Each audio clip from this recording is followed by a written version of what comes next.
They say you can't build on sand. Cornwall did anyway. Welcome to Bude, the town that keeps winning arguments with physics. A castle on a beach, a canal that climbs hills, and a pool filled by the tide. It shouldn't work, but it does anyway. I came expecting surf shops and sand, and yes, it started with a car park. But around the corner was a canal that refused to retire, and from there Bude kept getting stranger and better. A town built by engineers, tide defiers, and a few mad optimists. This is where industry turned into holiday, and somehow nobody noticed the join. Bude, the seaside town that shouldn't work, but does.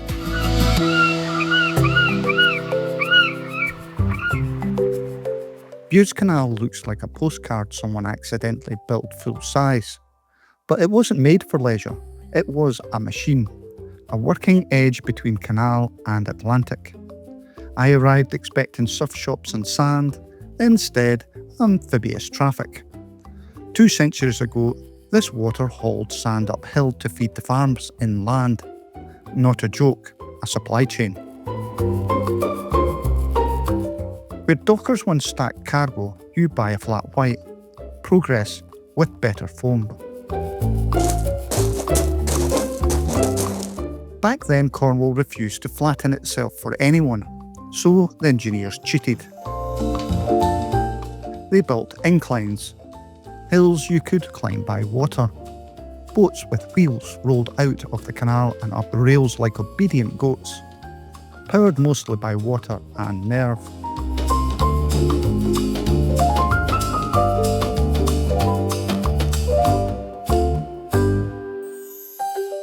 And a fair bit of stubbornness.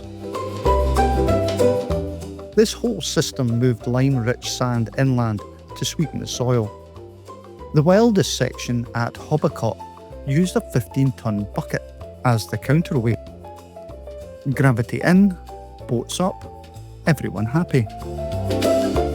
Amphibious logistics 1820s style. Today the hard work is done by people on holiday, which feels perfectly Cornish.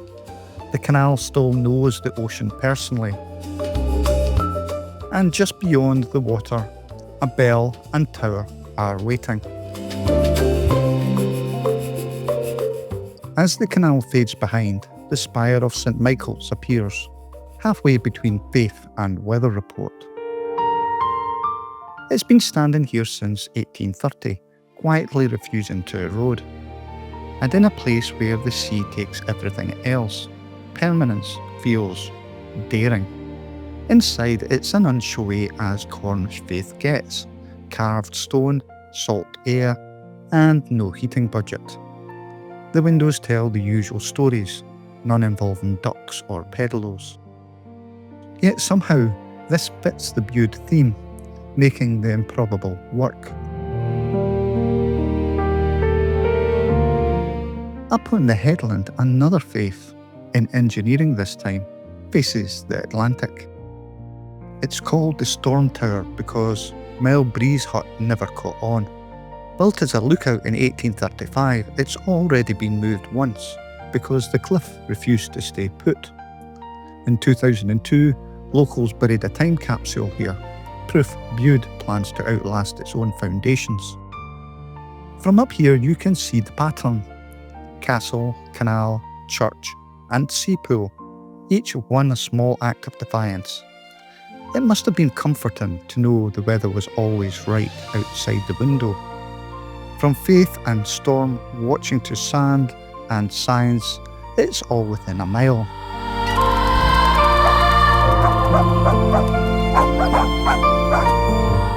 The view ahead is civilization again, but for a moment you get why people thought building churches and towers on cliffs was a good idea. Faith, engineering and stubbornness, the holy trinity of Bude, and we've not even reached the man who built a castle on sand.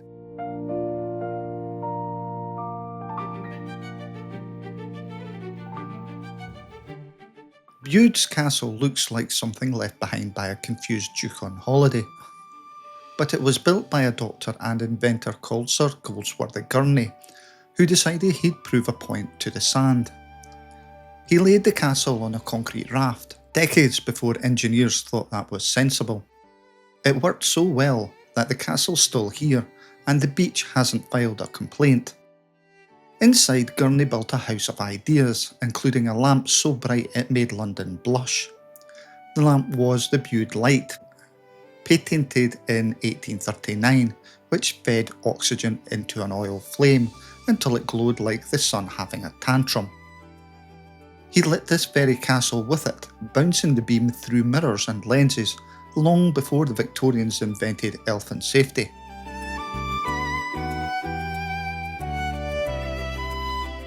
London loved it. Parliament hired him to fix their ventilation, and eventually he was knighted for trying to make the House of Commons less toxic.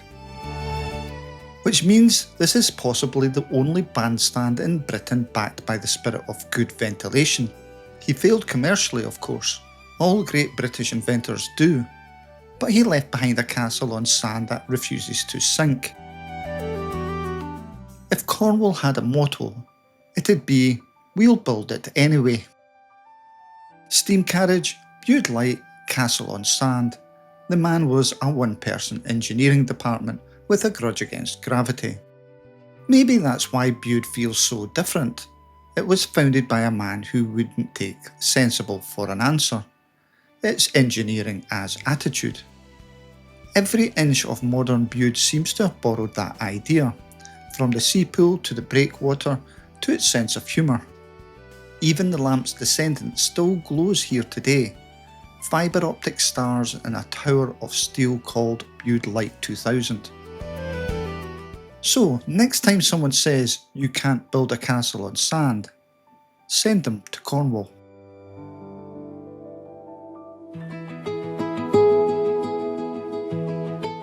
Below the cliffs lies something that shouldn't really exist, a swimming pool the Atlantic keeps topping up.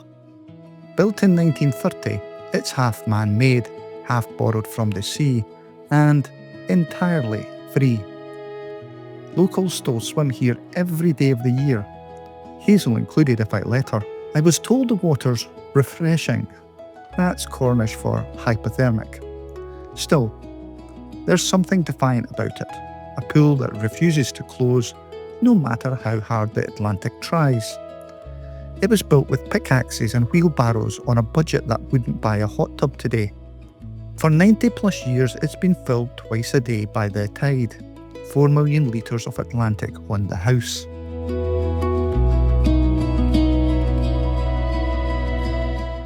Volunteers scrape, paint and shift stones after every storm, so strangers can swim for free. It's less a swimming pool than a lesson in community maintenance. And it says something about Bude. When the sea knocks it down, the town builds it back. Hazel would jump straight in if I let her. I pretend I might, then I don't. For all its history and engineering, this might be Bude's best invention, joy that's free at the point of chill. The Atlantic keeps trying to reclaim it, every storm is an argument, and so far, the pool is winning. It proves you don't need a castle to defy nature, just a spade and a sense of humour. Each tide washes away yesterday's footprints, and Bude quietly starts again. This little pool sums it up. Cornish resilience with a towel and no complaints.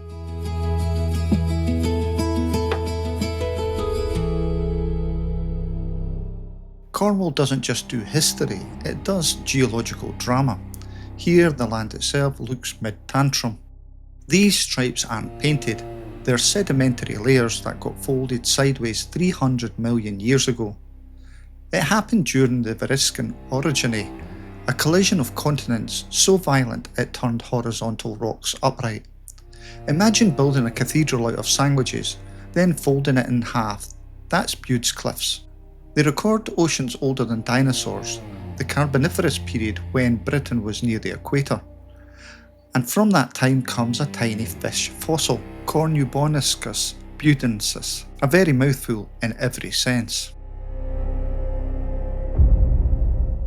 which means that before surfers and steam engines, Bude was basically a tropical fish pond with attitude. When locals built the breakwater in the 1800s, they used stones full of even older fossils, crinoids and corals that predate the cliffs themselves. So the town's literally built on fossils older than its foundations, a theme around here. You can almost hear the earth complaining, still not flat enough. Every stripe in those cliffs is a chapter in the planet's autobiography, written sideways. It puts our canals and castles in perspective. Even Gurney's light looks like a spark compared to this timescale. But it's comforting to know Bude's been weird for hundreds of millions of years. We're just continuing the tradition. All those folds and faults made the coastline we see today, and probably our attitude too. After 300 million years of chaos, seems oddly calm about it. Maybe the rocks finally won.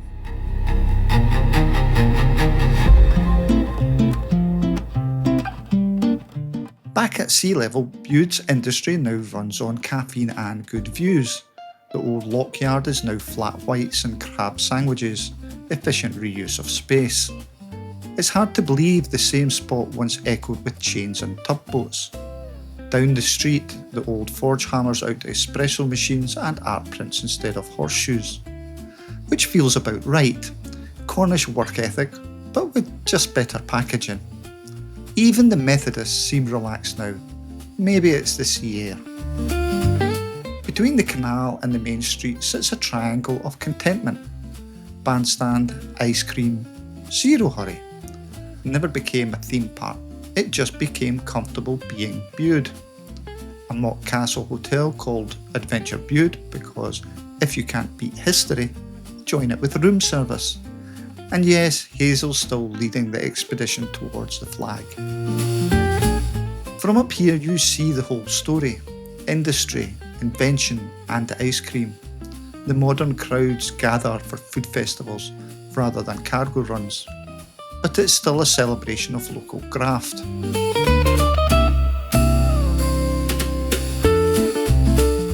And that sums up modern Bude. Tradition with a sense of humour and no corporate logo in sight. Here, progress means a new paint job and another round of tea.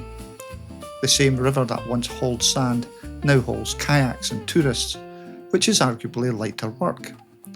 Bude's quiet success is that nothing feels forced. It has the confidence of a place that's already proved itself. It's the same stubborn spirit, just with better coffee and fewer injuries.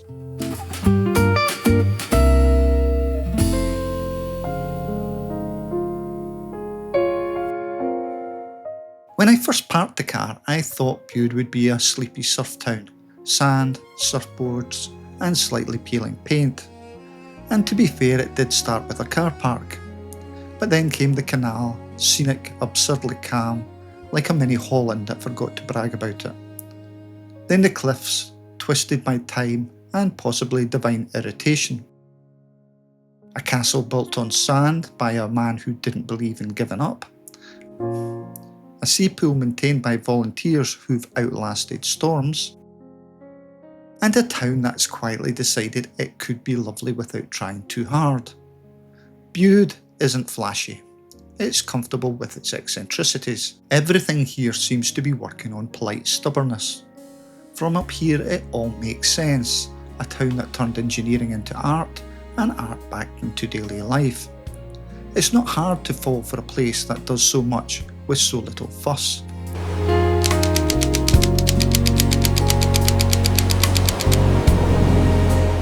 I came for the surf and left with a reminder. Not all Defiance looks dramatic. Sometimes it's just quietly getting on with it. Bude is proof that you can build on sand if you're stubborn enough to keep rebuilding. For a town this small, it's seen a lot. Engineering dreams, geological epics, and a few very cold swimmers. And somehow it all fits together. So yes, I expected a surf town. Instead I found a masterclass in Cornish perseverance. If you enjoyed this journey, there's plenty more stubborn coastlines waiting. See you there.